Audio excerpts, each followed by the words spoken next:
ওটা side same না, ওটা আগে আপনি ব্যাক পার্ট আর ফরন্ট পার্ট দেখান। এটা হলো ব্যাক পার্ট, এটা হলো ফরম পার্ট, এটা সামনে আর এটা পিছে।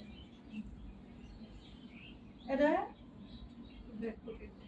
ব্যাক পকেট, এটা হলো এই যে এটা একটা সাইড পকেট।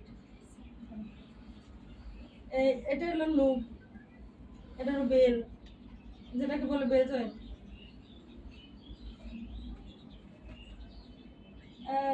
এটা আছে 160 14, প্রথমটা হলো 160, তারপরেরটা হলো 14।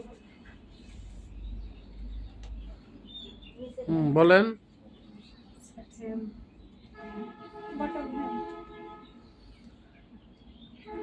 এবার একটা সেটা হলো সাইড সেম, আর দুইটা হলো এটা আমি জানি না।